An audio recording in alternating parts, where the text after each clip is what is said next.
Hello and welcome to Abnormal Mapping, episode 89. I'm your host, Em, and with me is my regular co-host, Jackson. Hello. It's been 7,000 years. It has not been has it? It has not been 7,000. It's been like 3 weeks, 4 weeks. Is it only, 4 weeks? Is it okay? Because I feel like it's been a long time. Probably like 5. No, we recorded on the 24th of last month. It is the 25th. It has been 4 weeks. 1, 2, 3. Okay, yeah, that is exactly 4 weeks. Yeah, we'll accept this. I guess last month was February, so yeah, sure. Yeah. Time. Yes, we're moving back and forth through it, but not in a Star Trek way, in a video game way. Ooh. Because we're going to talk about Chrono Trigger, but before we do that, we have to do things linearly as the way the podcast is presented. Jackson, have you played any video games? Have I played any video games that weren't for the thing? No, not really, actually. I actually haven't. You got to have something. I don't have anything. I've been preparing for the podcast, and then I've gone on to the next podcast game. Okay. I guess this is a bit bad. I didn't realize till I sat down that was a problem. It is a problem, typically. What's your take on the game news of the day? How do you feel about Stadia? How about that? If you don't have games, this is what we end up with. Are you telling me that if I don't come with anything, that this becomes a news podcast and you make the podcast bad just to spite me? Yes, absolutely. So everyone listens to us for Gundam anyway, so we can torpedo this thing all we want. I just don't think that streaming services are gonna. I don't care. The Google thing seems bad. It seems bad. What do you want from me? How can I earnestly respond to when you're just fucking about? Oh, it fucking sucks. Break up Google. Break up every tech company, really.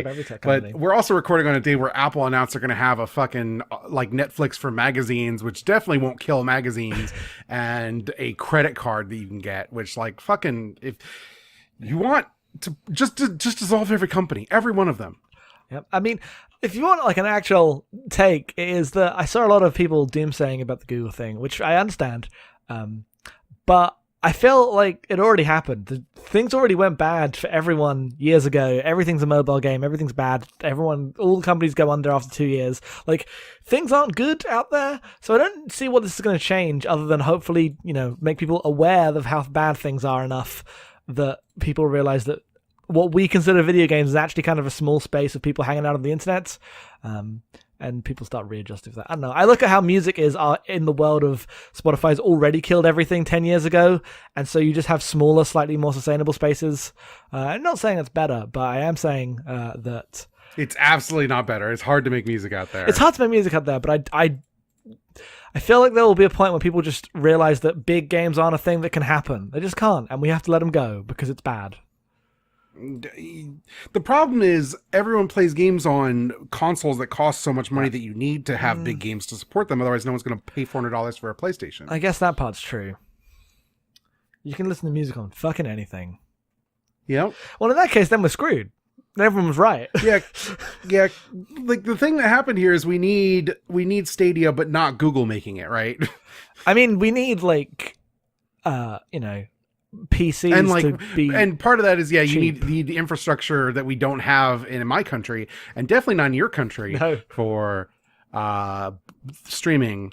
It's fucking nightmare catch 22 where all the roads are bad. I mean, video games were founded on bad libertarian tech stuff. Like, this is their it's in their core of everything that's built this industry. So it's hard to decouple that on some level. Someone needs to just put out a $100 box that plays indie games well enough, and that's it. That's your video games. Yep, it's the Ouya's time. Yes. Yes. So you said. I mean, like it was on Android, so and it basically was a modified like phone thing. So of course it sucked, but the idea of the Ouya is great. It's exactly what video games need. Yep. The problem is, everyone scopes for the PS4, so your indie games run like dog shit on everything else, right? Like, you get a game on Switch and it doesn't run well because it's not meant for that. It's meant for a PC or a PS4, usually a PC. Let's be honest, the games run bad on PS4 also. Yeah, the part where all the small games run terrible on the consoles that people like human beings have is just wild because they're not so advanced that they have to be spec'd that way. That's just what the tools are built for. Yep. Like the tools aren't built with the idea of what's the word? Like optimization being like super easy. You have to spend money to make things run well. Yes. And it's kind of a thankless task because not everyone needs that. If you can run well enough, you'll be fine. People are still buying the Switch ports, so it's no wonder that falls behind. But I guess this is the topical gaming news segment that we put on our podcast today. Yeah. The other game I played was Apple Ninja didn't Gaiden actually Black. announce their gaming streaming service, right? That's not a real thing. That was just rumors. No, they've announced a subscription service that's not a streaming service that you pay them monthly and you get games. For some reason, I only heard about the magazine one. I didn't hear about the game one. It's that and it's a TV thing, and we're not talking about the TV thing because nope. Okay. Yeah, you wanna make Google look good. The Apple one is absolutely the fucking death of video games. Why is the Apple one more death of video games? Because at least in the projected things I saw last week, people were rumored, you pay for the subscription service and then developers get paid by time spent playing the video game. Oh, fuck. Okay. I had no idea. I didn't know that was their revenue model. Jesus Christ. Yes. Services like PlayStation Plus, and I assume Origin works this way too. Developers get paid when you choose to put the game in your library. Yes. And that's just a one-time thing. Moving it to paid for minutes played incentivizes all developers to turn all their games into the most tedious slot machine dopamine boxes possible. Yep. It's opening the gates of hell. It's the worst thing that could ever happen. Yep. And there's no word that Google haven't done that. I mean, Google have talked about it seems like it'll be a place where you just buy things, but yeah, I watched the whole stream and I assume that their thing is you're going to buy Assassin's Creed on this thing and you're going to pay them $60, maybe a little less than $60, and you're going to be able to play that everywhere you go. I think you'll find a little more than $60. I bet it'll be the same price, actually. That's my guess. Yeah, I know, but video games, you're either paying $30 or $80. No one's actually paying $60 for a video game. I mean, I don't know. When I buy new games, I pay $60 for them. I feel like that's kind of rare. I feel like if you care enough and don't care enough about money... But I'm not playing Anthem. I'm not playing Division 2. I don't care to get my game a week early on their distribution service because I bought the big edition. Mm-hmm. I don't play live games with multiplayer components, so none of that touches me. If I went to go buy Sekiro, I'd be able to buy that for $60 and get the exact same experience as everyone else. Oh, no, I'm waiting for till it's $30, but... and that's what I would do That's as well. a $60 game for most people. But you said Assassin's Creed, and I feel like $60 is a very rare price for Assassin's Creed. Either you're in or you're just waiting. Yeah. Anyway. Yeah, perhaps. I don't know. Assassin's Creed doesn't really have multiplayer anymore, right? So that's maybe not the right example. But every other Ubisoft game, absolutely, you're right. No, but it has a bunch of... It's got the season pass in the thing. It's got a bunch of microtransaction stuff. It's got the stuff it needs. When does that pirate game come out and cost $100 for the deluxe edition, and it's just the side mechanics of an Assassin's Creed game you could pay $5 for? That's not free, right? That's not a free-to-play game. That's a real game. I'm almost certain it's not. Okay. It looks very expensive. I mean, I know it's very expensive, but I don't know how they're gonna. I can see a world where we're gonna try to make this an esport like they did with For Honor, but I guess everyone had to pay $60 for that as well, and that didn't go very well. I don't know. Oh, we don't play enough new games to really have this talk because we play Chrono Trigger. That's the life we live. We have to end this conversation before we spend too long talking about stuff that's depressing about the new game space. Have you played any other video games? I've been playing Phantasy Star. Maybe you've heard of it. I have heard of Phantasy Star. How is Phantasy Star? Fantastic. I am playing it on the Switch, which is, unsurprisingly...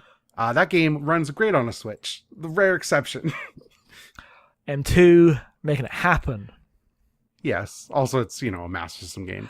Yeah, I know. If you don't know, Phantasy Star is a sci-fi RPG. It's top-down on the world, but when you go into dungeons, it is first person. The version on Switch has an arranged mode where you gain far more experience and gold per battle, and then your encounter rate is way lower. And that's great. That's the way to play. Absolutely. In 2019, make the game easier on yourself.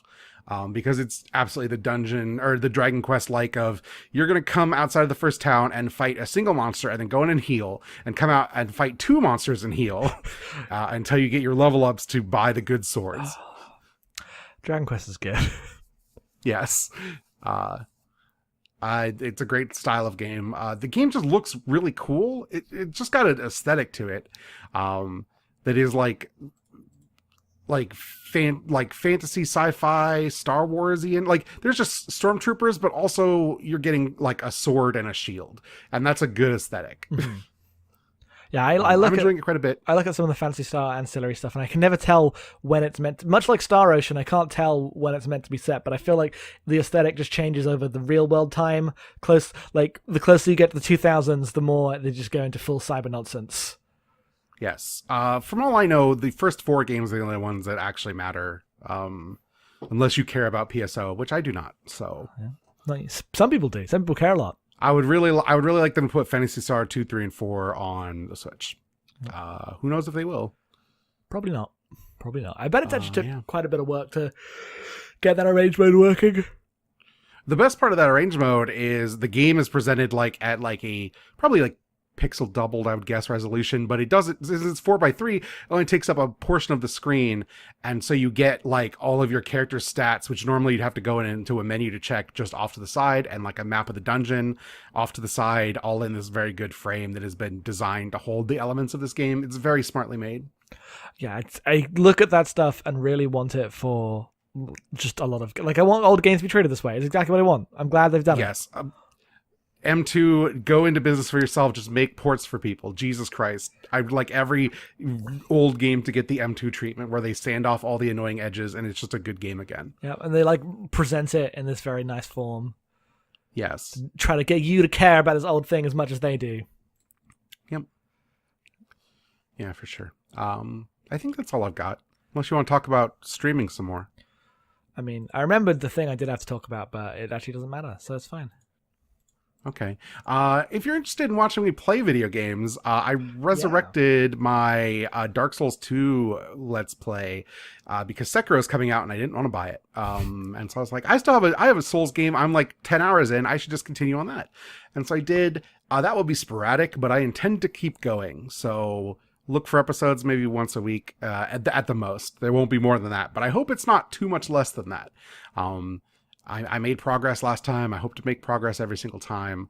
I feel like I'm all right at Dark Souls, so, the luck is on my side. You're going to make it happen. You're going to beat the Dark Souls. Yeah. I'm only like a quarter of the way into that game or like a third of the way. It depends, because that game's really non-linear, so who could say? And that's not even counting the DLC. I don't know if I'm going to do or not, but I'm going to try to beat the video game. Yeah. I'm over the hump of like the hard parts at the beginning, so... Mm-hmm. Because apparently Scholar of the First Sin drops a lot of extra enemies towards the front bits of that game that I didn't know because I'm only playing this version. Yeah, no, I'm told that Scholar of the First Sin is like the hard mode arranged version for people who've already played the game. It doesn't seem that hard. Well, at least compared to just with how weird some of the enemy spawns are, because it was built for people who already played it, but ended up, I feel like a lot of people, I would say at this point, most people just played that version. Because the DLC's there, and that's the version that's on PC, right? It's the version. No, they're both on PC, but it's the version that's on PS4. I know Dark Souls 2 was pretty successful, but I assume that game has also had a pretty long tail with people getting further into it with every subsequent Dark Souls game. More people come in. Yeah, that makes sense to me. I mean, I'm playing it entirely because Dia told me it's basically like you're fighting Gundams because you fight a bunch of relatively human-sized knight characters, and you know what? She's not wrong. Yeah, that's the stuff I like. That's why Neo's good, because Neo's a lot of sword fights. Yeah, that's why I want to play Sekiro. Yeah, Sekiro also has a grapple hook and it's all sword fights, so it's the best of both worlds. Oh, video games are good, actually, sometimes. We're just going to wait a year and do Sekiro. We can't. It's too long. We've already talked about this off mic, because I was like, we should. God, I want to. But then we'd be trapped in hell of having to finish Sekiro in 6 weeks. Yes. Me in a week, which is about probably. The longest time we have. Yeah. And that's with good planning. So. Yeah. So we're not doing that, but we will try to play it ourselves at some point. I also did the thing. Looking at you playing Dark Souls and looking at Sekiro going, man, I should just play Dark Souls one of these days. I enjoy those games enough that I would probably be able to get more into them. Yeah, it's good. I think Dark Souls is better than Bloodborne. Sekiro looks good in a different way. But I definitely prefer the Souls stuff to Bloodborne. Bloodborne's the one I've got the most into, and I'm just not into it aesthetically. Yeah, I thought I would be, but I don't know. There's something about the like grimy medieval aesthetic of Dark Souls that like normally I don't even like that sort of thing, but it's very particular there. Yes, it is. And we have an anime podcast. I love Japan, so Weeb confirmed. Yes, absolutely. That's it. If you don't want to listen to us talk about Chrono Trigger, we'll be back next month to talk about Titanfall 2. We'll actually be back in like 2 weeks. We are going to a slightly compressed release schedule for the next 2 months. There will be 3 episodes just so we can get things in line for future plans. Our episode 100 is coming up. And if we didn't do it this way, it would be our soundtrack episode at the end of the year, which we didn't want to do. We want to play a video game for that. We do indeed. We don't know what it is yet, but we want to play a video game. Phil. So Titanfall 2 will be coming. If you're listening to this, send us an email. You have like a week, like probably before we're recording. So, no, you don't. You absolutely don't. This comes out on Friday and we record on Sunday. You have a day. You have a day. You have a week if you're in the next room and you're going, oh, what's going on in there? Oh, I hear someone talking about Titanfall 2, which is only one person that could be. It's either my brother or your mom. Yeah, well, my mom doesn't know what Titanfall 2 is. Well, you should show her. Maybe she'd like it. Hey, Mom, do you want to see Titanfall 2? Yeah, no, the BT's dumb. I know. Everyone likes him. I don't get it. I like him, but I think it's not. Look, we can't talk about this. That's it. We're gonna have some music, and then we're gonna get to our video game.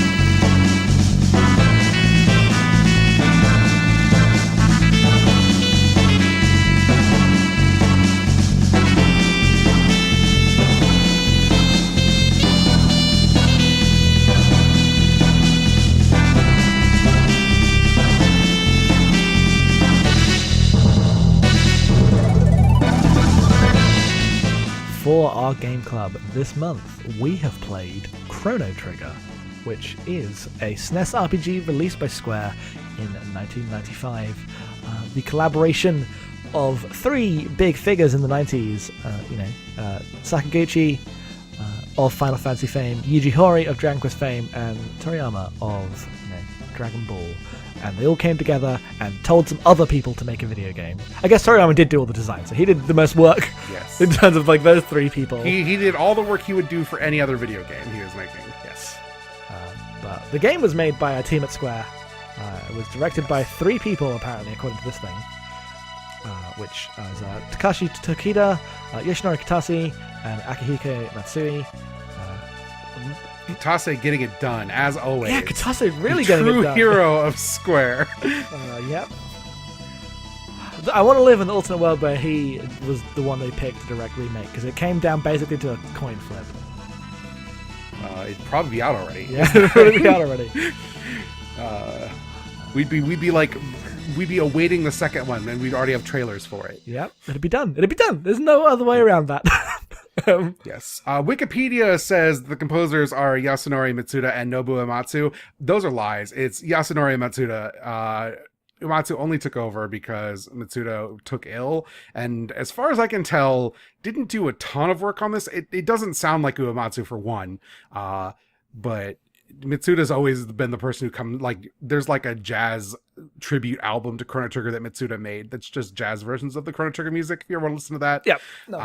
It's his soundtrack. The credits make it seem like it's more equal than it is, where it's more that Uematsu came in to fill right at the end when Mitsuda got sick. The other name that matters is Masato Karu, who is the person who wrote most of the story, and he often credited as the Chrono Trigger guy. I don't know did he go on to direct Chrono Cross? Was that true? I don't know. I haven't checked that, but it might be true. Masato Kato. Yes, he did Radical Dreamers, Xenogears, Chrono Cross, Final Fantasy 11, and parts of Final Fantasy 7. That doesn't mean anything. But I hear him talked about as the Chrono Trigger guy in a weird way, even though he's not one of the directors. He's also the credited story writer of Ninja Gaiden 3. Oh, which one's that? It's the third NES one, so I don't know what happens in any of them. No. Ninja Gaiden 3. Oh no. When he gets an arm and his arm is covered in blood and then he has to feel regret for all the ninjas he's killed. That's the plot of Ninja Gaiden 3, by the way. He gets a blood pathos arm and they go to the Prime Minister's residence and it's fucking God. I've been thinking a lot about Ninja Gaiden this week, but I'm not going to bring that to the podcast. Yeah, whatever. This is normally we record on Sundays. I guess normally this is our really formal cast, but I just got off work. We're recording on Monday. I was feeling sick this weekend. Still don't feel great. So this is much looser than Abnormal Mapping usually is. If you listen to our other podcasts, more in this line. Maybe Abnormal Mapping is just going to loosen up finally as we reach episode 100, right? Yeah, maybe. We have a good time instead of a formal time, which can be good, but, We're just going to chill. We're just going to talk about video games. We're not going to be that, detailed. I mean, we talked about Stadia. That's barely a video game. I still can't believe you did that. I'm just going to break the entire flow of this so that God damn it. So, before we get into Chrono Trigger, I think it would be wise to do a little summary of the game plot-wise. It is an action RPG that you play. Not an action RPG. It is an RPG that has real-time elements. It has the ATB 2.0, so it is like a real-time game set on the world map. The world map, it doesn't go into the battle screens, what I'm saying. It doesn't make battle screens. That's what defines Chrono Trigger's battle system. All the enemies are just on the map, and then it hits into battle mode, and you fight them as the ATB goes. And that's kind of what the game's designed around as a video game. It's otherwise just a very positioning matters also, which is a distinct thing from other Square games or Square games. I just wanted to give a little summary of the game part if you've never played Chrono Trigger before we get into the summary of the story. I originally wanted to get this game around 1995, and when my mother went to get it, probably for my birthday, so it'd be late 95, because I remember seeing spreads in Nintendo Power about it, and I was like, time travel, that sounds great. They were sold out, and the helpful Toys R Us attendant directed my mother towards another big box RPG, Earthbound. Yo! You win. Yeah, I won. Not to spoil the talk of this, but Earthbound's better than Chrono Trigger. I mean, it's hard to argue. Earthbound might be the greatest game ever made. Who can say? Who could say? Certainly not us. I originally played this game then when the PlayStation 1 version came out. Was it Final Fantasy Chronicles in 2001? Yes, I know it had a bunch of slowdown, but I didn't know, so I just played it. And I liked it a lot, but not as much as everyone else did. And always chalk that up to it being about, I played the bad port. But nah, look, they're better SNES games. Anyway, Chrono Trigger. The plot of Chrono Trigger. You wake up in the year 1000 as Chrono, Goku, but he doesn't talk. What if Goku, his defining feature, a personality that everyone loves, was gone? And all he had left was hair. And a sword. Yes, he has a sword instead. And some hair. He wakes up on the morning of the Millennial Fair, where he goes to meet his friend Luca, who is a Bulma without a personality, basically. She has more of a personality. She has more of a personality, but I want to just get out of the head of this. We do like Chrono Trigger. Yes, no, these are the only two this is true for. I'm just being mean at the start, because they sure do give you Goku and Bulma, but they don't have any of the things that you would love about Goku and Bulma. Anyway, while you're there, you bump into a mysterious woman who I keep calling Marley because I've always called her Marley. It's probably Marl. It's Marl. But I'm going to say Marley, and you're just going to have to accept this, Fine. everyone listening. Sure. I can't stop you. And she is extremely not a princess. Yes. In the grand tradition of JRPGs. I don't even mean that as a negative. Garnet's one of my favorite Final Fantasy characters. And she has this strange pendant that when her and Chrono go to Luca's teleportation device demonstration at the fair, reacts to the machine and opens a time portal, which throws them into time. This leads them through some adventures. I'm just going to summarize them in brief here. They travel to 600 AD, 400 years ago, and discover causality because Marley disappears, and they meet a knight called Frog, and that's all very cool. They then jump back into a portal and end up in 2300. They jump back in normal time, find out that what they did in the past changed the present. And so time exists. Timelines are real. They jump into a different portal. It takes them to 2300 AD. And here, everything is totally fucked because something happened hundreds of years ago in this time that just devastated the world. It's just sandstorms, everyone living in domes, and it's really bad. And in exploring this place, you find out that something called Lavos appeared in the year 1999 and just laid waste to the entire world. And now they just live in a hellscape where they're all starving and all like just people in rags inside of metal bunkers. It's a bad scene. And then you meet your good friend Robo, who is a robot. Luca fixes him up. Robo decides to join you on your quest. And then the next portal you jump into, you end up at the end of time. Because you have too many people getting into the portal because you can only have 3 party members in this game. They didn't have the memory for 4. And this is how they explain that. And from there, you can kind of jump around, go to different places. You can go back to the year 600, where things have progressed, and now Frog is on a quest to defeat the evil monster king lord, Magus. Or you can go to the, 65 million BC? 65 million BC, yes. Where you can find some cave people who are fighting some dinosaur people called the Reptites, and get involved in that. You do these things, you help Frog out, you make the Masamune of Square RPG fame, and he comes to help you. You go back in time, you save the cave people, you meet Ayla, who is the cave person leader, and she's cool. And in defeating the Reptites, you're interrupted by Lavos falling from the sky, because Lavos is the calamity from the skies. Maybe you've heard of it. I have. And this thing just like delved into the earth forever, and then eventually will come out 65 million and 1,999 years later to destroy the earth. This is when you go into the year 12,000 BC, right? Yes, you head to antiquity then. Yeah. And the plot begins. Yes. Yes, you go there and you find the magical kingdom of Zeal, where magic exists, because for some reason Lavos falling on Earth has like imbued the world with magic as we go forward. And there's like this magical technology that maybe they're using for ill or good. And they are just trying to tap into a immense magical source in the bottom of the ocean. And you're like, well, that's Lavos. And it turns out, yeah, that's Lavos. And this is a bad time. Yeah. Kingdom of Zeal is led by Queen Zeal, who's clearly just a villain.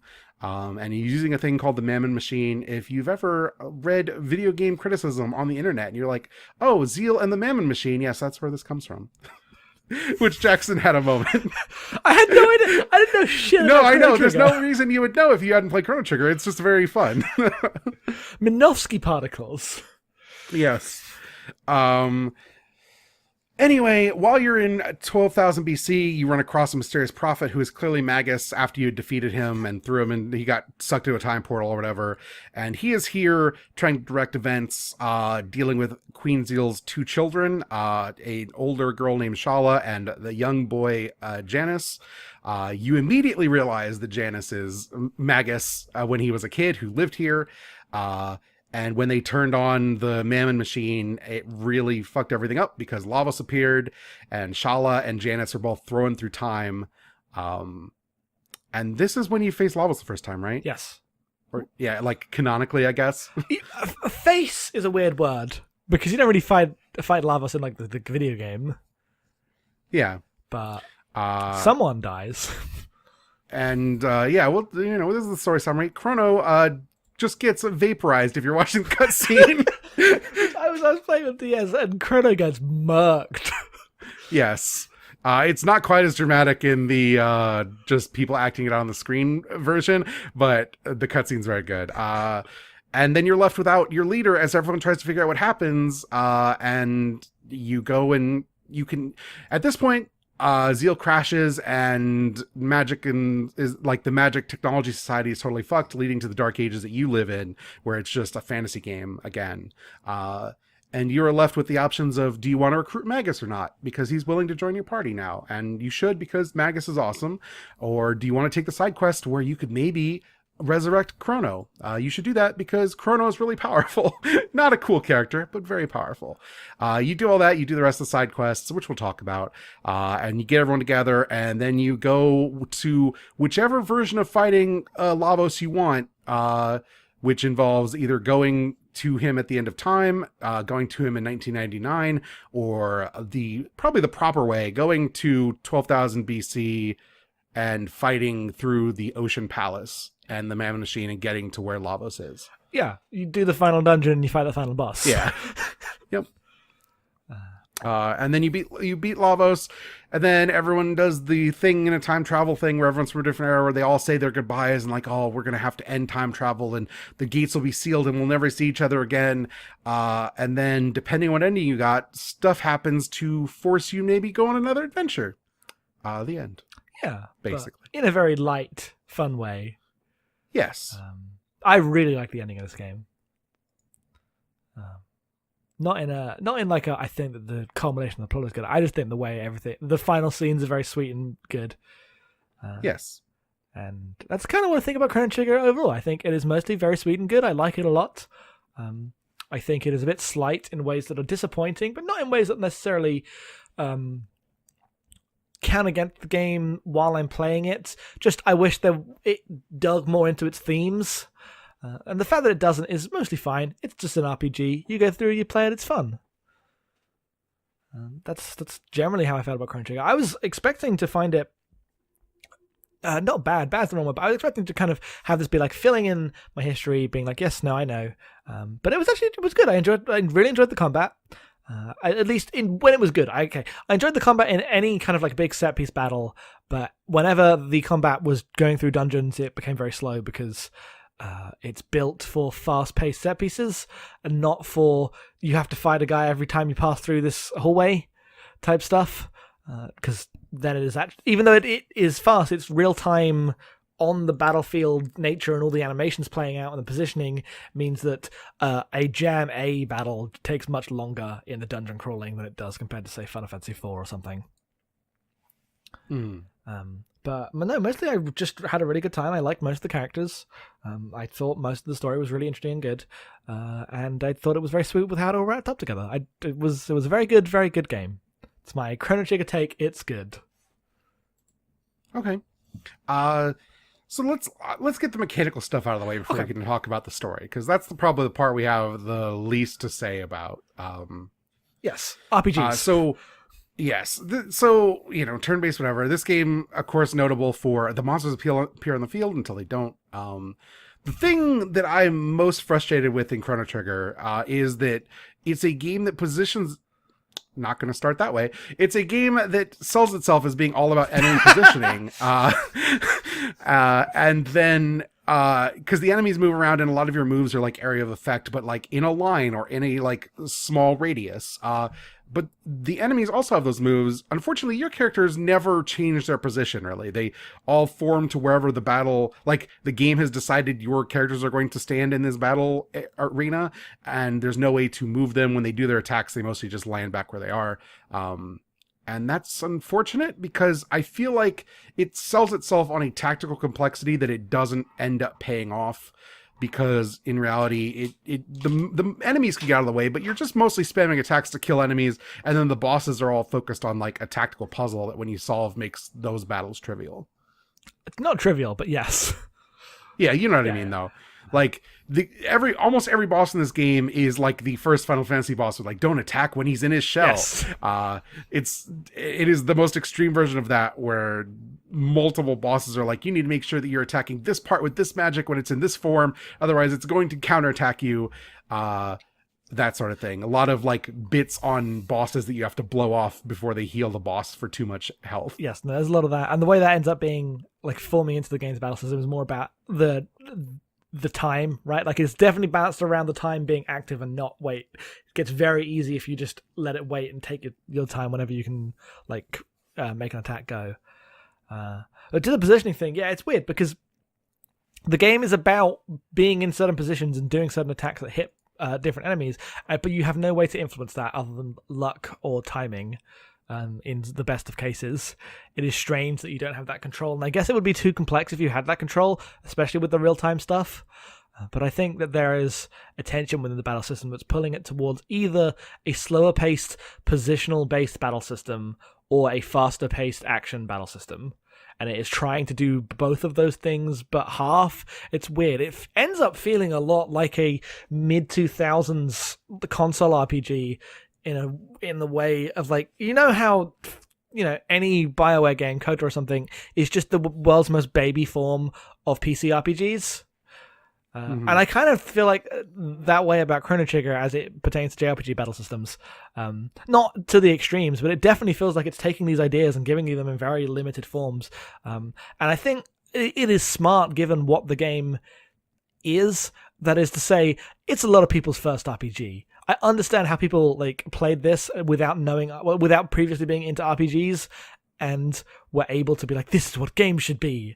And it has this huge reputation because it does a much better job of onboarding you to what makes RPGs good than like RPGs that expect you to know the genre. And the letdown of that is that when it comes to the battle system, when you are like long-time RPG person, you're like, I should have more options, should have more ways to influence this, then it's just not interested in giving you, because you don't need it really. You just press A and you win. Yep. Yeah, basically.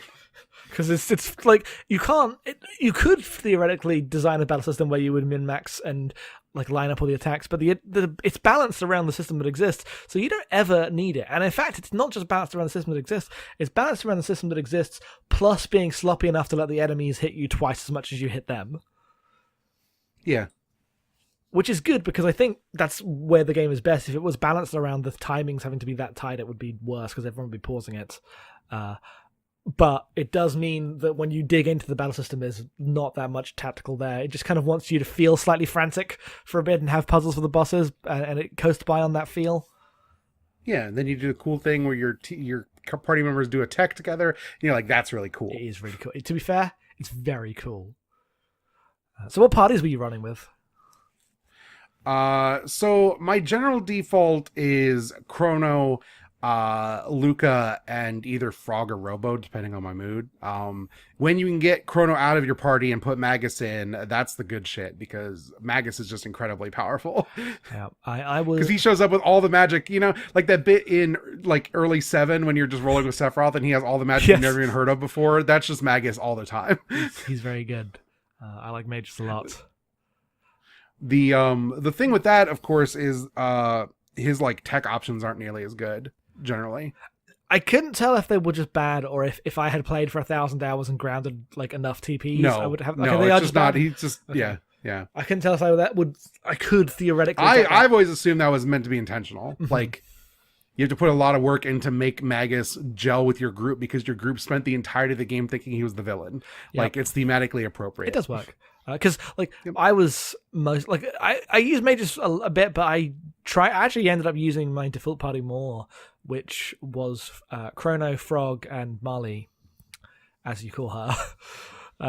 Yes, and that they had like an incredibly powerful triple attack, and I only unlocked one other triple attack with another party configuration. I'd not really been switching my party around. I'd mostly just been using it as I wanted to, and their triple attack was super powerful because there was two water powers, and trying to use a sword, and it was just bombarding everyone with ice damage. So long as no one was like protective towards ice, they died very fast.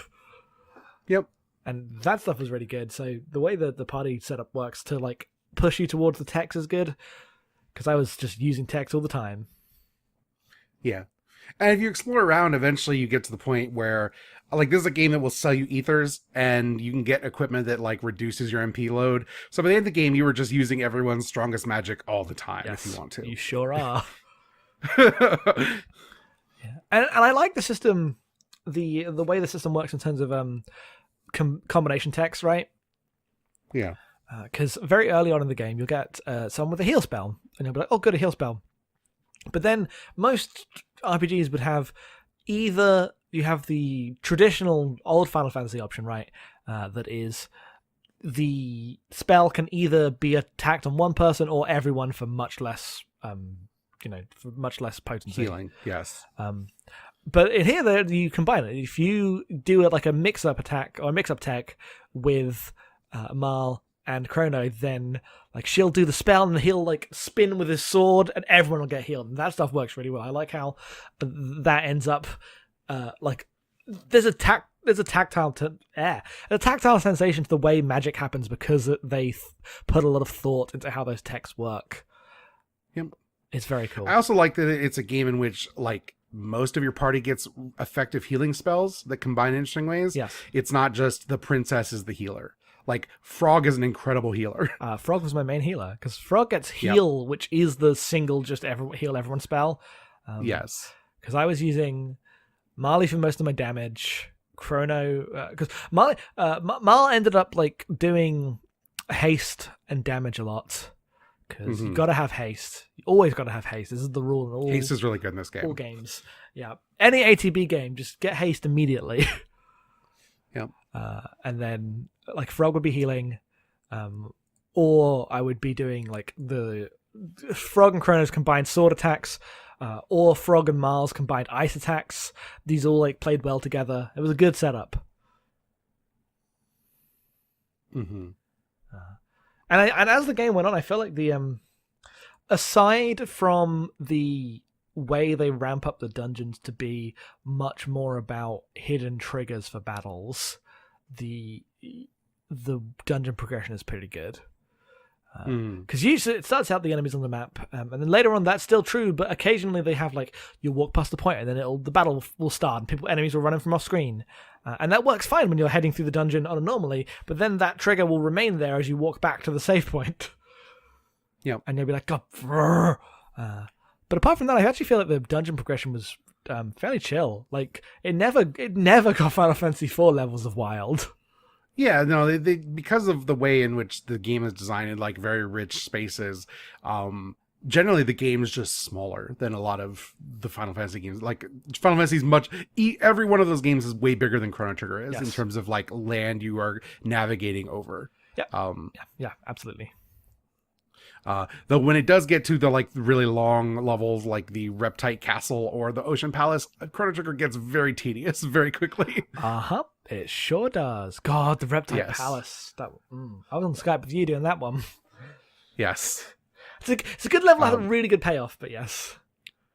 So you just want to talk about characters, and then we can talk about story bits that we liked a lot. Yeah, let's talk about our party. Let's talk about the party, and we'll go down, do our traditional RPG thing of going down the party, which is luckily not that complex in this game. So Chrono. Okay, so Luca, the classic silent protagonist. Maybe the silent protagonist, in that his silence isn't like necessarily a joke, but is so profound that like other characters then just speak for him in a way that like, I don't know. I don't dislike silent protagonists. Like, I think it's great that Link doesn't talk in Zelda, but in this game, I find it very distracting and obnoxious, and I think it limits the story potential for the game. I agree. I think Chrono's silence is bad and makes the game worse. Not by like the super appreciable amount, but I do think it means that like it doesn't play Chrono as you. It does occasionally, but it's not like say a game with dialogue choices. It's not a game where you're like at some point the character will be given agency and then you will have to make a decision in some way that may or may not actually have real impact, but it will at least frame the character as when it comes time for them to make a choice, you are responsible for that. Here, Chrono is just silent and going through whatever anyone tells him to do, but it also expects you to care about the bonds he's forming with all his friends, because like the game ends and everyone's like, oh, Chrono, you're so strong, you've saved the day, and no one's saying that to like Marl or anyone, right? Like it's Chrono who's done this, and he was dead for half of it. So, the game's big, like second act reveal is literally the character that doesn't have a personality to attach to dies. Isn't that sad and devastating? And it's just, there's nothing there for that to work. Yeah, no, and I think we should like save the story broad talk for like that stuff for later, but more like in a smaller way, like so you get the trial early on, right? Which is a very famous bit of this game, which also had no idea going in. Was delighted. I totally ate the meats. Yeah, everyone eats the lunch. Who are you gonna not eat the lunch? The guide tells you not to eat the lunch, which I think is dumb. Just let people eat the lunch. It doesn't matter. It doesn't matter. But that leans slightly into him being a silent protagonist as a joke. That's one of the times it's like really intentional that he can't speak for himself. But other times it'll be like Marl going like, "Oh, you're so nice to me, Chrono. Let's go on an adventure together." And other than the sense of it's time for the boy protagonist to go on the journey with the girl in the game, there's no sense of connection between those characters because one of them's literally not a character. And it just is a shame because I feel like you could easily just add some lines for Chrono. But the part where every NPC goes, "Chrono, what should we do?" because they don't know who's going to be in your party, but Chrono can't talk, so then someone in the party goes, "We're going to do this." It's very unintentionally funny. That's not a joke. That's just what they had to do to fix this writing problem they created for themselves. Yep. But yeah, very little to say about Chrono because he's barely there. We'll get into the wider stuff in a minute. Move on. Yeah. We have Luca next, your science pal. Irresponsible. Yes. So what did you think of Luca? I like kind of like mad scientist characters in anime. I think they're always very fun when they're like just your like friend. Like Bulma, there's characters in Star Ocean that are very much this kind of character. Is what I end up thinking of the most. There's a lot of overlap between Star Ocean and Chrono Trigger in like aesthetically and sensibility wise.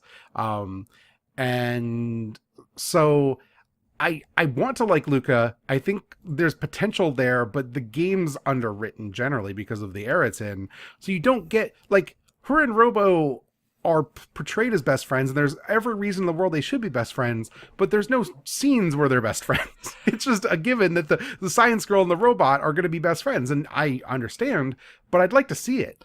There's like a couple scenes, and by scenes I mean like a couple lines. Yes. There's one scene later on in the game which is a scene from a side quest that is one of the most important scenes of the game for everyone camping around a fire. Yes. Yes. And it's like, wait, this is... Do you want to explain that scene? Yeah, so... so when did it happen? Because I played through the whole game in a blur. But it's after Robo has been left for 600 years, right? It's after you just get him back, is that? Yes. Yes, you were all having a nice sit. It is a scripted bit in this other side quest. Yes, in the other side quest, so there's a side quest where Robo basically stays in one of the eras stays in 600 AD, and then you meet him in 1000 AD. So 400 years later, you hang up again, and he's like, "I'm here because I'm Robo. I'm a robot." And so you restore his power, and you turn him on, and you go have a camp, and it's very sweet. And in the night, you wake up and you play as Luca, and you go and you travel back to her past and save her mum, and realize that you saving her mother is what made young Luca want to be an inventor. That's I'm right. I'm trying to make sure I'm in yeah, because your mom was paralyzed, and Luca always like, because it was like an industrial accident, because her father's also a weird inventor. Like she just got like caught in a machine or whatever, and she wanted to become a scientist because she wanted to like help fix her mom or whatever. And that's why she's become a scientist. Now she can go back and change that. And if you do, she's still like a scientist or whatever. She just now her mom walks around. Yep. You can fail this because it's a very limited thing. If you don't put in the password, you just like nothing happens. Like she remains paralyzed and Luca goes back to being normal and everything. Nothing changes. It's very strange. Yes, it is extremely strange. She doesn't really say. It's not like she is traumatized about her mother through the game. Like, there's a couple of lines about her motivation, but there's too much going on. She's not actually like, this isn't her core emotional bit. It just comes out of nowhere. This scene, and I guess it's fine. Like it's nice and sweet, but it's not as wild as you would. It just kind of comes out of nowhere. Because this game's very consistent with its characters. Yep. Do you want to talk about Marl next? Yeah. Marl, also known as Princess Nadia. Yep. How do you feel about Marl? I really She's like a princess. Marl. I know you're a bit less positive on Marl. I never use her very much. I think she's fine. I think the problem with this is she's the character who gets like her storyline first, and then nothing happens to her the rest of the game. No, you get the stuff with her and her dad later with the rainbow thing. Well, that's in the side boring. quest, I guess. Guess who cares about a king? Nobody cares about a king and his daughter's weird relationship. I kind of do. I don't know. It's a Final Fantasy game. We can't be like, oh, who cares about kings? By the way, Final Fantasy's really good. Like, the problem is that character has already been portrayed as a joke so many times because of the early time travel stuff that he's not a person that I care about. He's just like her dad that tried to throw me in jail once because they invented like a ridiculous jury like trial society because of things we did 400 years ago. It's a good joke though. That's a really good bit. Yes. They're like, we have you do some things in the past and they're like, we have to have a strict criminal justice system, and you go, that sounds really dumb, and then you immediately go back to the president and get arrested. Yes. The actual best part of Marley is that her like ancestor 400 years ago looks just like her and really wants to bone the frog. She really wants to bone the frog. Who among us, really? The frog's cool. Yes. Yeah. The best part of Marl's whole thing is, like, you're right that the stuff with the king isn't like rich or anything. It's not great, but I do like when we save the day and she jumps out of the stained glass window into the courtroom to announce that the day is saved. No, that is extremely cool. Yes. And like Resident Evil 2, the film, not the game. Yeah, no, we talk about the Resident Evil that matters here. Yes. For sure. Like, yes, I've just never like super liked her as a character, but it's not like a negative feeling. It is just an absence of feeling more than anything. I think this speaks to the game's design and a problem I have with it. That is the party system.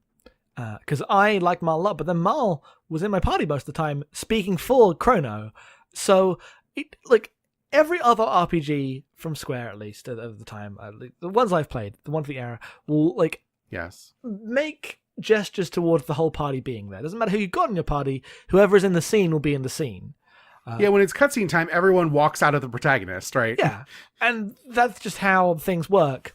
And it means that every time they have written a line for that character has a line and will say it, and you will get the interactions you need. Here, because the only characters that talk are the ones you have brought with you, it's very, Mass Effect or something in that sense. The lines are very genericized because they have to fit for whoever you have. Yeah, because they have to have written all these scenes multiple times in a very, like, we've only got these characters. How do we communicate this information with? And I extremely associate that with BioWare RPGs, and it's very weird to be thinking of BioWare RPGs a lot in a game from Square from 1995. But I think it carries with it the same limitations, which is that you end up. There's a lot of writing in this game that you never read that ends up not fleshing out any of the characters in a way that could have been better spent with purposeful character writing. Yep. And yeah, it's just a weird choice. I would have had everyone pop out when it was time for anyone to say lines. Yes. Next we have Robo, who is also known as Prometheus, and just has Never Gonna Give You Up as his theme song. Outrageous. It's one of the most illegal versions of a stolen video game theme. It's not quite that Lord of the Rings song from Final Fantasy XIV, but it's basically there. Yeah. That one's only more egregious because of the song it's ripping off. Yes. I think Robo's great. He's got good visuals. He looks cool. I like him a lot. Robo is good. Yeah. I like his, like, I mean, part of it is like the strength of Toriyama's designs, and this is like a character that doesn't really exist in Dragon Ball, but just like a cute steampunk robot man. Yep. He's good. I like how he's like, I am chosen to be with my friend. Like, I don't know. Very basic plot point is the robot just talks like a robot, but then has the biggest heart, right? Very normal, basic story thing, but it works. Always works. Always going to be like, yep, it's a good bit. Then we have Frog, who has the absolute coolest theme, greatest run animation, greatest like victory pose, just the best. All of the good design went into Frog, clearly. Greatest victory pose, greatest animation, greatest theme, probably the best backstory from any of the characters. Like, he gets the fucking full-on fancy backstory. Yeah, you want to tell people what Frog's deal is? So his brother is tragically killed. So is it his brother? I just thought it was like his like friend or the person he idolized. Okay, well I assumed he was his brother. I thought they were brothers, but they might not be. I don't know if that's true. That could just mean me literally just projecting them onto Edgar and Sabin. His friend is just the brave knight Cyrus. Yes, they are not brothers. Okay, so his best friend Cyrus, he's going to be a brave knight, and frog, who at this point is a human, named Glenn. Glenn is like, no, I'm never going to be strong enough to do that. I'm not going to be able to follow you. But then the Cyrus goes out to fight Magus in this war to save the kingdom, because Magus is attacking the kingdom. Which is because he wants power to kill Lavos, but you don't understand that yet. Anyway, they go to fight, and Glenn's with him. Cyrus sacrifices himself to save Glenn, to save him so he can run away, but Glenn doesn't because he's too scared. And in this moment of weakness, he is magically turned into a frog by Magus and thrown off a cliff. So he's having a bit of a bad time, and his arc, which is one of the few arcs to be neatly spaced out around the entire game, to have multiple developments and nice reveals, because it gets focused at the beginning, in the middle, and at the end, is to reveal that he has the strength inside him. He goes to visit Cyrus's grave and says goodbye to Cyrus's ghost, and unlocks the true form of the Masamune, and is ready to be the coolest knight in the world in all of time. And that's Frog. He rules so hard. Yeah, he's great. In the original English version, he speaks with a lot of these and thous. That is his notable characteristic. That is out of the modern version, right? Yes, he speaks formally. It comes across that he speaks formally, but he does not speak in. I've seen enough of the SNES version to know how he speaks in the original. That is, they did not keep the ludicrous accents. Yes. According to Wikipedia here, in the Japanese version, he's got a rougher version of speech instead of a more formal one. I assume being a Kurosawa samurai guy, right? That makes more sense. He's the one who's just going to be the straight shooter in a world of formality. I guess they were playing to the samurai stuff rather than the way knights work. And yes, a smart localization. Well done, everybody. Yes. Then we have Ayla, the character I wish I liked, but you get her so late that you've already decided who your favorite characters are. Yeah. Because she's so cool. She's just super strong, prehistoric. She's the chief, right? Yeah, she's the chief of the prehistoric village. She's literally just a pinup girl with her ridiculous teased blonde hair and her fake 70s fur bikini. Yep. But she's swole. So she should be everyone's favorite character. But she has nothing to do except have this really just everyone in the prehistoric time speaks in a very racist me do this now, Tarzan type speech. Yes. Which fucking sucks. But we'll get into that later. That aside, her only plot is with this shitty guy named Kino that doesn't want to get put into the friend zone by Chrono, and you're meant to have more sympathy for Kino than the game has more sympathy for Kino than a human being would playing the video game. Yes. And it all means that Ayla doesn't really get a plot of her own on that, other than she's good and doesn't want anyone to have to fight and die, but that's not how the time works, and that's sad. Yes.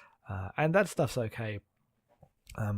The absolutely outrageous thing that this game implies is that Ayla, because she's another blonde person, is the infinitely great ancestor of Marley. Yes, I mean there is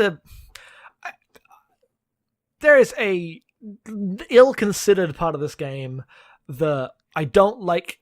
Its insistence on this weird racial purity stuff that the game is not really about, but by wanting to have this consistent timeline linked through generations, ends up inadvertently stumbling into in a way that I think sucks. Especially since this timeline is wrapped entirely around blonde-haired, blue-eyed women. Blonde-haired, blue-eyed women, and it's always we've got the fiends in one era, we've got the reptiles in the other era, we've got the robots in the future. It's always about destroying this disfigured other. To preserve the influence of time from breaking down the structures ruled by the blonde white woman. And they didn't think about this. That's not what the game's about. No, not at all. But it does blunder into this cluelessly. I think I'm watching because it's almost about that stuff. It teeters on the edge of being about how societies are decided by history, but it's not thematically it's not diving into its themes enough to really engage with any of that. So it ends up being kind of left aside for our podcast discussions, and because I think if it went further into it, I'd be more annoyed. If this was a Final Fantasy game, I'd be really annoyed. But because it's so slight, I can end up kind of laughing it off and just enjoying the character bits. Yes.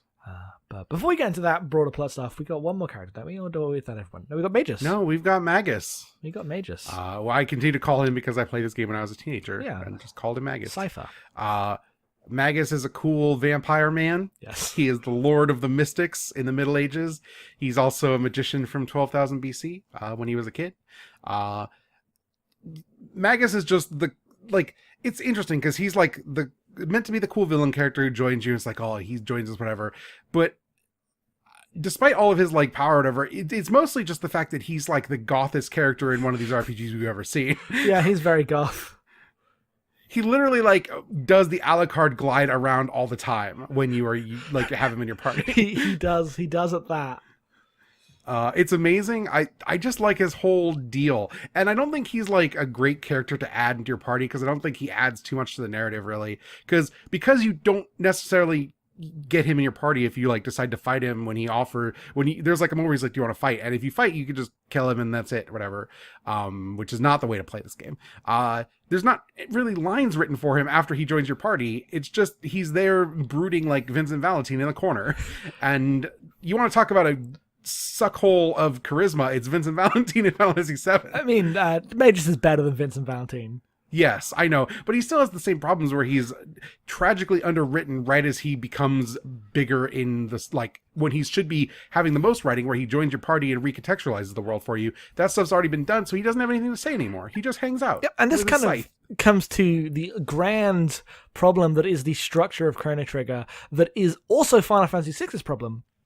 That is the ambitions and openness of the game, and it's less pronounced here because there's not like an actual World of Ruin, but it definitely it's also a much shorter game and a much shorter game, but it definitely has like a billion endings, and it wants you to like figure out how to get the best one and play through it multiple times, which none of us are doing because we have a guide, so we got the best ending on the first time, and it's not even that difficult. Like the challenges aren't actually that challenging, which is good, but it does mean that the game's design is spread out as such that exactly at the point where everything should be converging to tell the most interesting and what's the word, like a deep version of the story that it has, just everything stops and you beat the guy and win. Then it's like, oh, do all the side quests, finish the video game, we're done. Yeah, and there's no more, because when I went back to the Ocean Pass, I was expecting more stuff with like the Queen and the sister. No, nothing. Yeah. Because I thought there'd be a whole subplot to wrap up there, but there just wasn't. Yeah. No, like, it backfills all that stuff of, like, if you play that game a second time, when you see Magus and you see everything he's doing, you're like, oh, he's clearly trying to, like, confront Lavos to figure out how to get his sister back because she fell through time the same way he did. And that's interesting, I guess, but, like, the game never addresses that because it assumes you're going to play through it again and do that work yourself.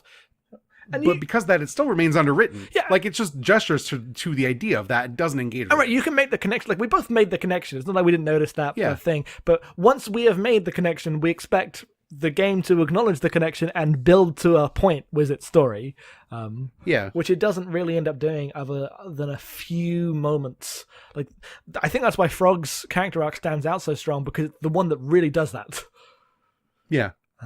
It has setup, it has like developments, and then it has a conclusion with its own moral and through. Like, as simple though it is, it's like a full story told in order in a way that Chrono Trigger doesn't do a lot of the time.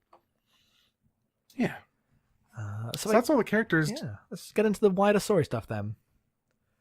So the thing Chrono Trigger does really well, like that I think it does maybe better than almost any RPG I've ever played, is the bit where a new problem is presented and all your characters are like, oh yeah, we got to go do something. And then you all do like your pose as you run off on a grand adventure for the next 3 hours. I think it does that moment better than any game. Yes. I was reading of this era, and maybe any I can think of off the top of my head. Oh, absolutely. I was reading the Wikipedia page for the development.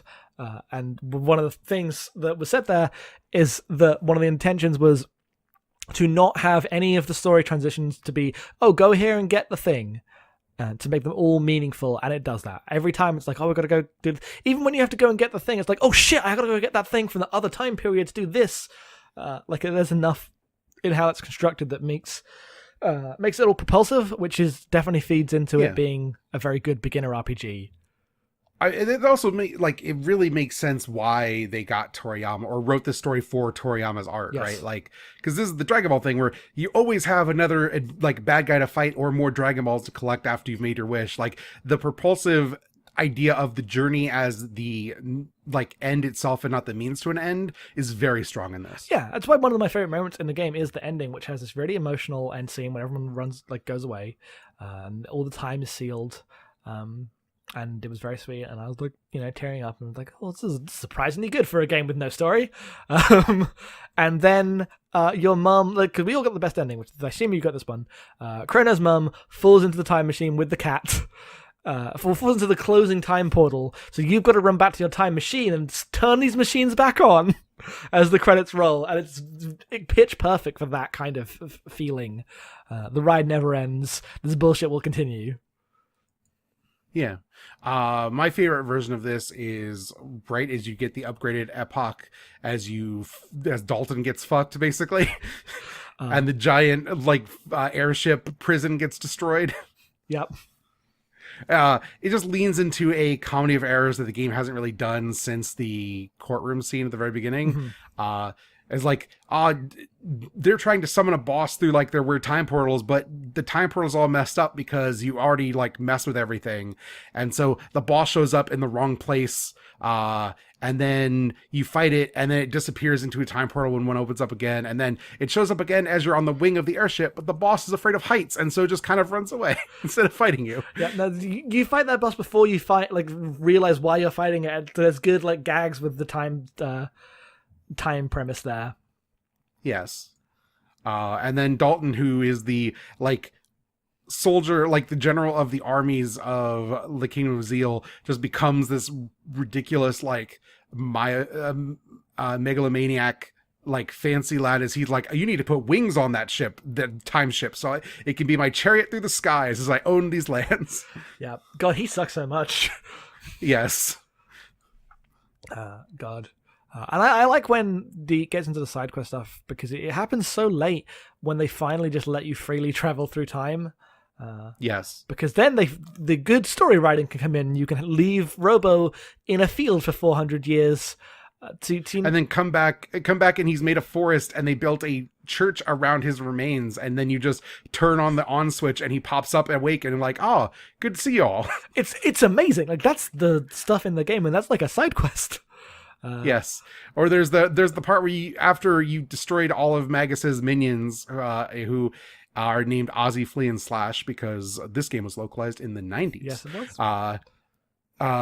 You can go to Ozzy's fort and go in there and fight him and everything, and then all the monsters will stop resenting you, and you can get better prices from all your goods and stuff once you do that side quest. It's great. Yep.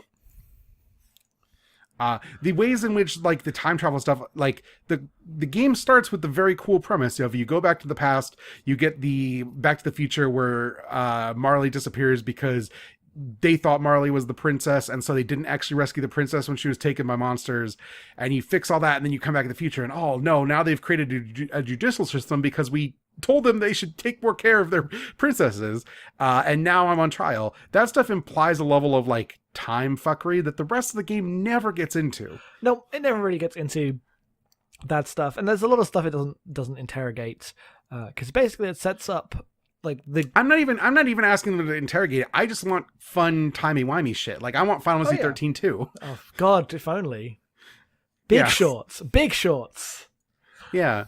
I want Radiant Historia, which is like a more serious version of the same idea, but it is just this idea. Yeah, and like there's good bits with the Moonstone that you leave. They're like, oh, well, it would need millions of years to regain its power, and you go, I've got that, and you leave it in the one space on Earth that will always have sun on it, no matter what time of day it is, and leave it there for 65 million years, and eventually charge it up. But then the side quest is involved of like making sure that a person who stole it will give it back to you so you can put it back, and not that you just go to right before it was stolen and take it yourself and bring it back to 65 million years and just cycle recharge it instead. Yeah, which is a much better time travel story. Yeah, the like gag of that is weird because it goes from 65 million BC, that is 65 million BC, to 1000 AD and is stolen there and doesn't complete the charge. You then put it back in 1000 AD and then take it to 2300 AD, which is only 1300 more years compared to the 65 million it's just had, but that's enough to kick it over the line. And that's not like an intentional gag. That's just, oh, it's in the next period. It didn't make it all the way to the end of the cycle.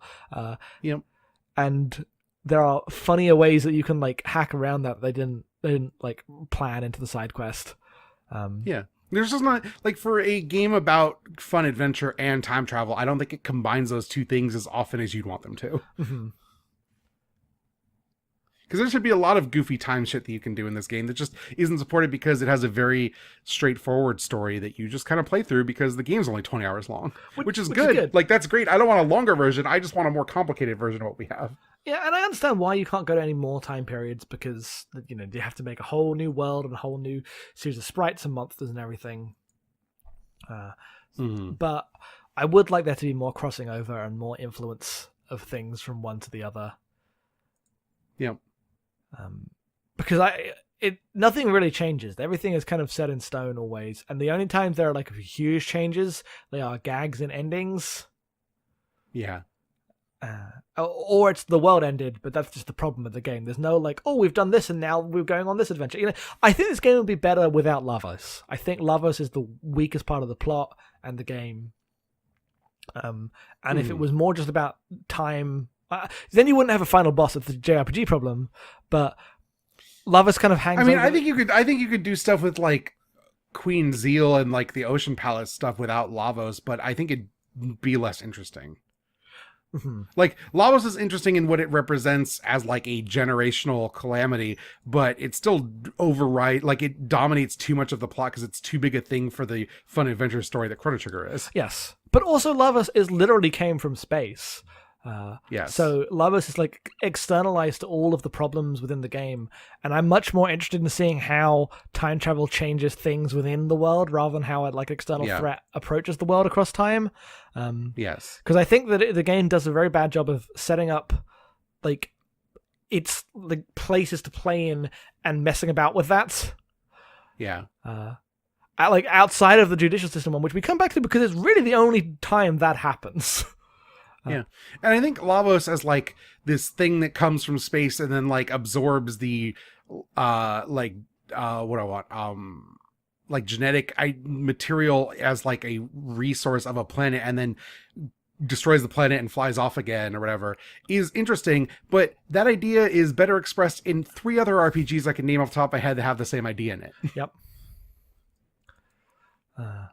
It's weird. It's 2 of them are by the same company. So yep.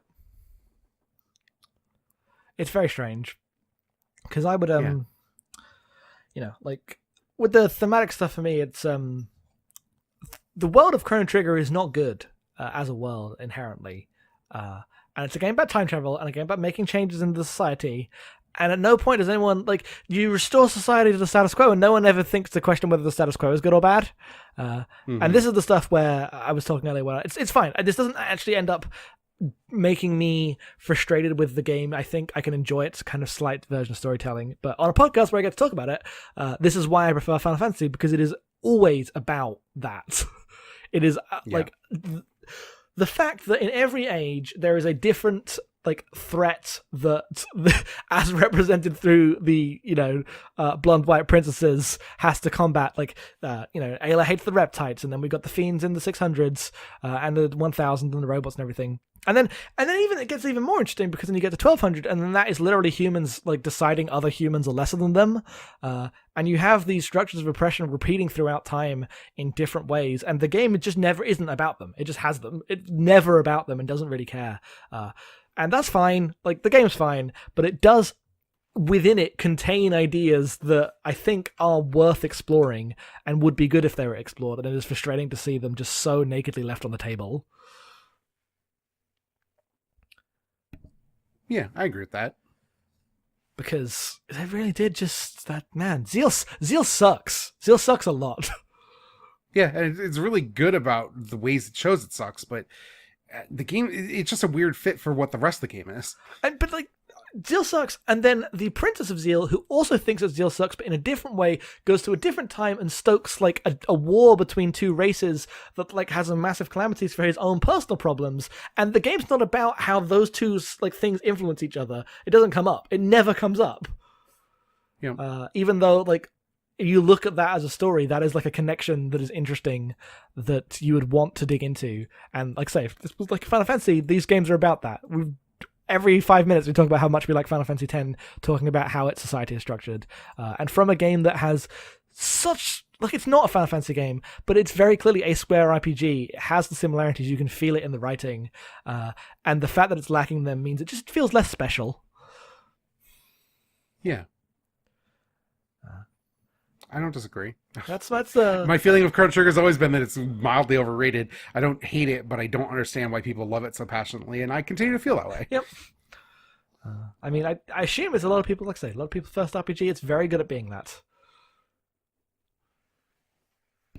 Also, the music's fantastic. The music's can't be said enough. The music's fantastic. We should go play those Tokyo RPG Factory games. No, I still want to enjoy RPGs. People go like, "Oh, I need to recapture Chrono Trigger. It's time to play I Am Setsuna." Absolutely not. God. I'm glad I played Chrono Trigger. I feel pretty good for having filled this in. I have a lot of warm memories of my time playing it now. It wasn't like a imposition.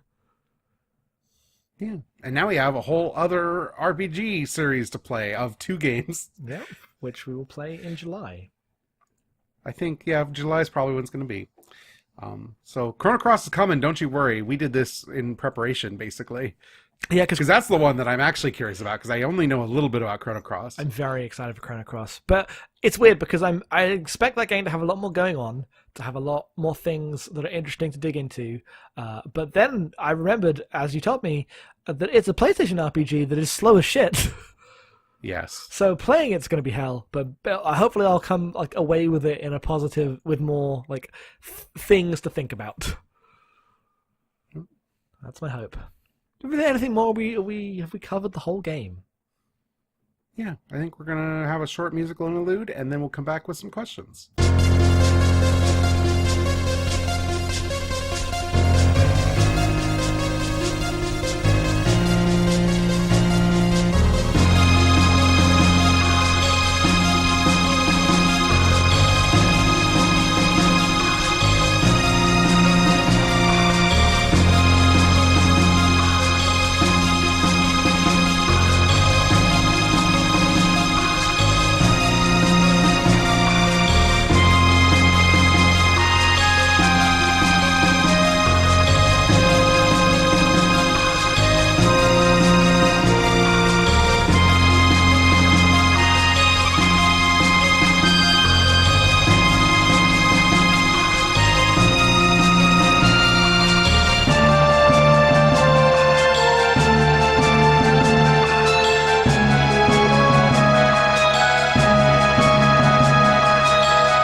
We have some emails. If you want to send us questions, comments, thoughts about any of the games we're playing, or just games in general, you can send them to podcast@abnormalmapping.com.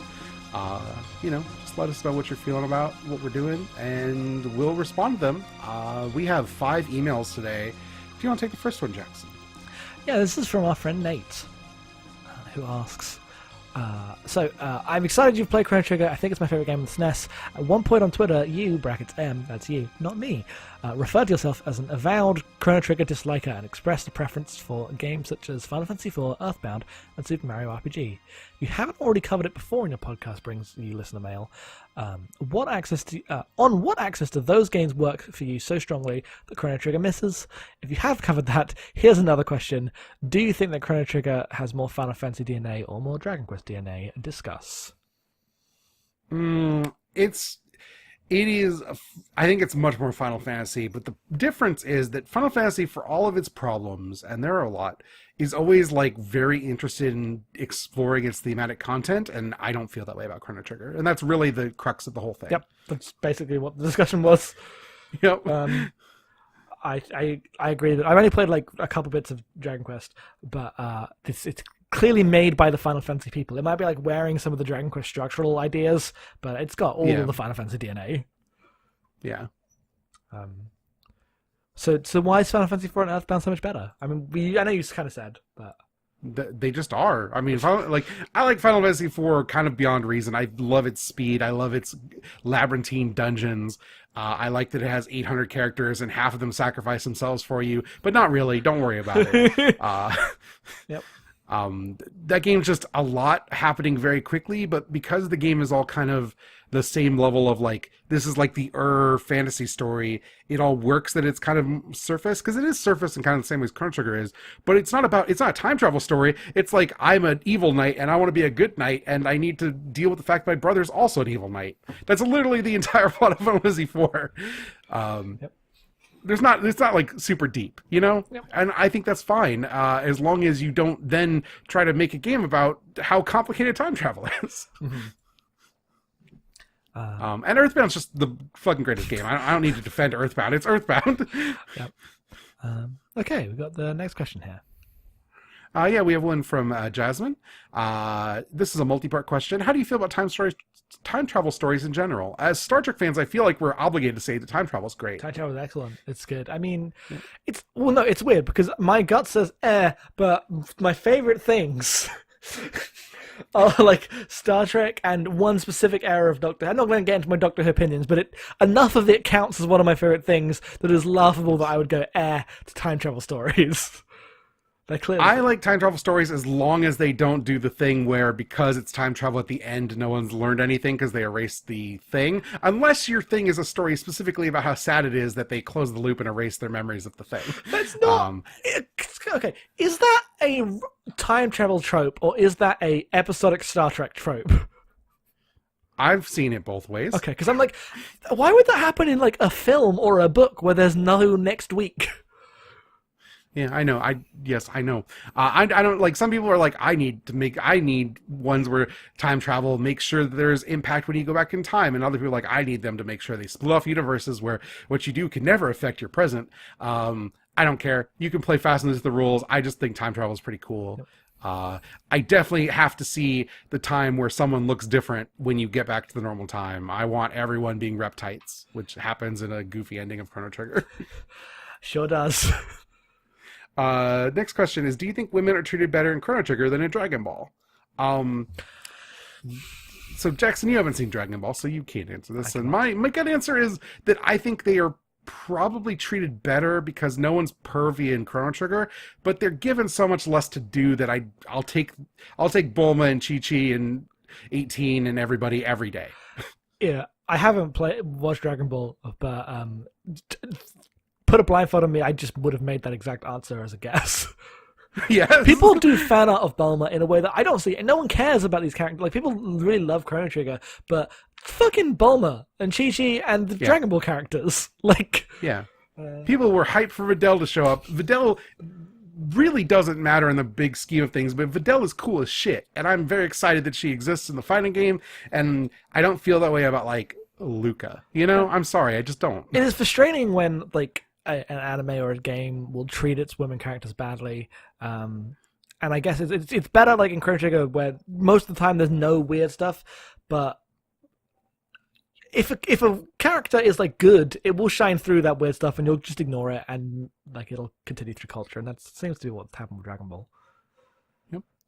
Next question, do you feel like jokey New Game Plus endings should make a resurgence? Absolutely, but also games should be short enough that I want to play them again. Yeah, like... Or reload to play the extra content or whatever. Because my gut is no, but not because I think it's bad, but because I think about how Nier handles them with a fucking text cut to black, because no one has the money to do this. Yeah, that's true. Nier has what should be really funny extra endings that just are like, oh, the game's over, and then it runs the credits real fast, and then you get a literal one text screen of what the ending is named, and that's the joke.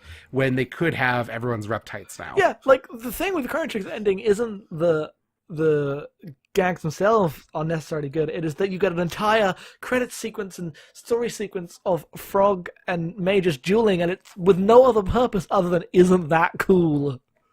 It's extremely cool. And then the last question, what's up with that red portal? Because there's a mysterious different type of portal in Chrono Trigger that is red, which also, I guess, ties into the stuff that we didn't really talk about, where at the very end of the game, they're like, I guess that there was some other entity that wanted us to see all the things we wanted to see, because it was speculated that Lavos was the person who, the being that created all the time instability and time portals, and then it turns out that's not true, because time portals exist after you beat Lavos. I think all this stuff's probably going to be answered in the next game, so I don't really care about speculating. My guess is that stuff's in there. Next question, Jackson. We have a question from Omidom. It says, this is a great game, but do you think the time travel mechanics could have been more extensively used? I get the feeling it becomes less of a factor towards the end of the game, in a manner of speaking. It might be unfair to compare it with something like Reddit and Historia, but I think that game seemed to fulfill on the promise of having a time manipulation mechanic. We kind of answered this, and our answer is yes. Yep. We agree. Good point. Us too. Play Radiant Historia, play Final Fantasy 13 2. They're good games. I should play... I should have played Final Fantasy 13 2 years ago. We have a email from Tron, who always writes in with a bunch of questions. A lot of them get covered, but there's a couple. Do you think this game would be a good entry point to the JRPG genre? I think this is an interesting question to ask in 2019, because I think the answer is probably no now. But what does that mean? So, let's take a step back for a second and really dig into this, because if your goal is to be a person who can go back and see if they're going to enjoy exploring JRPGs in a historical sense, I think the answer is absolutely yes. If you are going to play this and then go, do I want to go play more SNES games? 100% yes. If you've never played an RPG, like a JRPG before, maybe you played Skyrim or some shit, you're like, I want to know what these JRPGs are all about. You play 10. Because it looks like a video game. Sure, but I wouldn't even recommend 10. Does this mean getting you on board for JRPGs as a modern construct, or does this mean for going back and understanding JRPGs as a... I think this means going back, because, whatever, people know Persona 5 exists. No one should play it, but it's out there. I think those are the ones that people would recommend, and probably if you haven't played a JRPG before... I also think if you haven't played a JRPG, you should not go anywhere fucking near Persona. It's the most labyrinthine set of mechanics possible. It's strange because, yeah, it's weird. I don't know whether, traditional... breezy JRPGs are these days, I guess. Everyone's going to tell you, oh, Octopath Traveler exists. Nobody likes Octopath Traveler. Nobody likes that game. I mean, I don't know. Everyone bought it. It's bad. They're probably going to make a sequel because they're going to see that it sold 3 million copies. All those people were duped. I don't think you should play 10 first. I think you should wait. I think 10's a bad entry to JRPGs. But are you going to sit here and be play Final Fantasy 7 first because it's the one you played first as your entry? No, I just think that 10 is about... JRPG. It's too about JRPGs in its in how you can read it, in a way that you would go in and have a good time if you played it first, but you lose so much without understanding what it the genre it's in conversation with. And I think Chrono Trigger doesn't have any of that. I think you just play the game. Okay, I think you could do better on the SNES if you want a SNES RPG. Play Mario RPG. That's a great beginner game. Mm-hmm. Earthbound is difficult and fiddly, but it's pretty good. Play Final Fantasy VI. We don't like the end of it, but the first part of it is one of the most amazing games that's ever been made. Yeah, God, if only it was that good the whole way through. Yes. So yeah. I think that's basically all of the questions here. How did you feel about the DS version, Jackson? Did it, outside of the frog stuff, it flowed all right? It was much better than the SNES version. I messed about with the SNES version just to check. DS is how you should play that game. The story absolutely comes through. You get used to the differences, and the writing is less as gimmicky. It doesn't have the frog stuff. It doesn't have some of the flourishes the SNES translation does. But everything comes through fine. You don't miss it because you don't realize you're missing it. It flows fine. The jokes play. It's a very good version of the game. Mm-hmm. You can play it in bed, and it's fast. And the UI is better because it puts all the battle stuff on the bottom screen, so you can see the entire battlefield and don't have to press Y to move the UI when the characters move. Okay. I will read Nora's email if we're ready to move on. Okay, because I have it open, but I guess you can take I that. will do it. Yes, because I'm going to skip some stuff here. Okay. So Nora wrote in a bit about her intense love of the Chrono Trigger, like as a fan growing up online, with links to the Chrono Compendium, which I'm going to have to look at these later. I have not looked at them yet, but it seems like exactly the kind of deep lore proto gamifiques bullshit I would love. And that's exciting. Some questions. You didn't play any of the extra content for the DS version, right? No, there's new dungeons, but I was really getting through. I was playing pretty late, which sometimes like leads me in a situation where I'm like, oh god, I paid the game because I have to get through it. But Chrono Trigger was breezy enough that it was completely fine. Which is good because you came in hotter than you normally do. Came in way too hot. Yes, there's some stuff that links it more explicitly into Chrono Cross that will be interesting to look at after we've played Chrono Cross. Yes, I'm going to fill myself in with how some of that all lines up in a way that we'll see. But I'm not looking any of that up till we're done. Yes. If you went to the Millennial Fair, which party member would you dance with? Like us? Because people? Yeah. Frog. Yes. Frog. What do you... Frog. Is it cheating to say Gato? Do I have to pick an actual party member? Yeah, it's cheating to say Gato. Then Ayla. Ayla seems like she would have a great time. Yeah, probably. It's Frog. Frog's too cool. Frog's too cool. You're taking a frog to a fair to have a dance because he's a frog and he's cool. Mm-hmm. And then a question specifically about renaming characters, just generally, like, I'm not a person who renames characters in games. Are you? I assume you're not. I am so not, to the point where I will Google... If I'm playing a game and it doesn't defaultly name a character, I will Google to make sure there's not like a Yu Narakami. Yeah. What does the manga name this Shin Megami Tensei character so I can make sure I name them that? Yeah, because that's who I am. I want to have the proper name, the fandom uses that everyone uses, because I don't play, especially with JRPGs, I'm not going to be like role playing with it, so I don't see the point of it. That's it for questions. You already know what we're playing next month. In 2 weeks, we're playing Titanfall 2. This podcast went long, so I'm not going to play any tonight. But tomorrow, I'm going to probably beat Titanfall 2. I'm very excited about that. Definitely going to beat Titanfall 2. It's like 3 hours long. I'm already 3 hours in, and I have 3 more chapters to go. So I don't know if that's true. Okay, that's longer than I remember. Yeah, it's probably going to be like 5 hours, unless the back third is very short compared to the other one. It is, but it's hard. Okay. And since that's coming up really fast, after that, we are going to be playing Devil May Cry 3. So please look forward to that. That is just us literally going, we haven't played this one yet, and it's a good excuse to get it off of both of our backlogs by doing the podcast. Yeah. Sometimes we can make the podcast work for us. What if we make it work for us? Radical idea.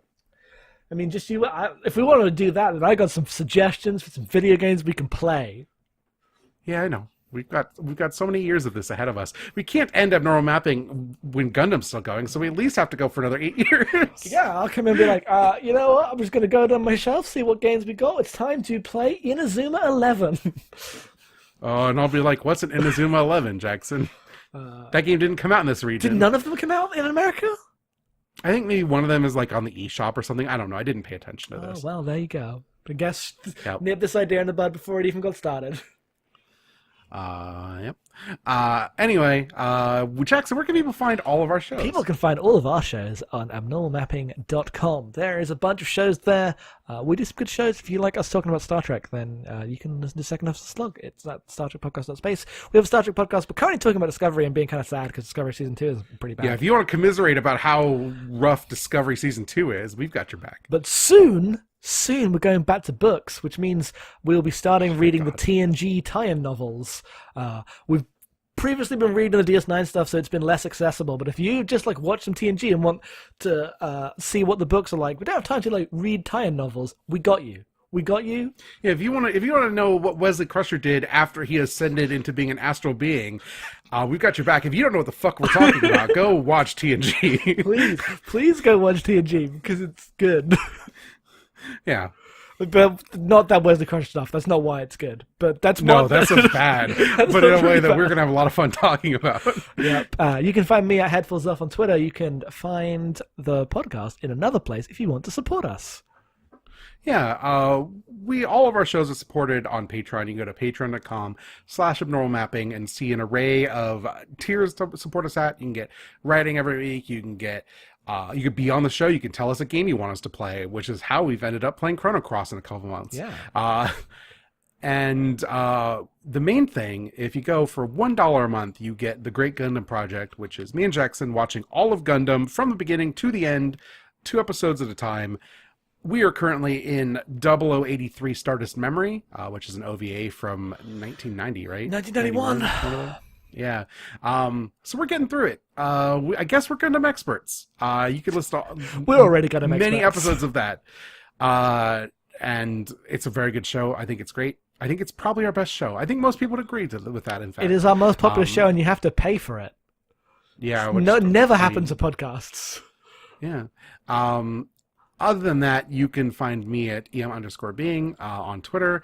We have a Discord. If you go to the website, there's a link there. You can come talk about video games with us. Everyone comes in to talk about Gundam. No one talks about video games much anymore. So if you want to talk about video games, come to the Discord. Talk about some video games. We've got our niche. Tell us what you think about Stadia. Could you fuck off? That's it. I think we're done here, so I'm going to play some more fucking good music and be sad that I could not fit 17 songs into this episode. Well, don't worry, none of us has played any video games, so our soundtrack episode this year is going to be very easy.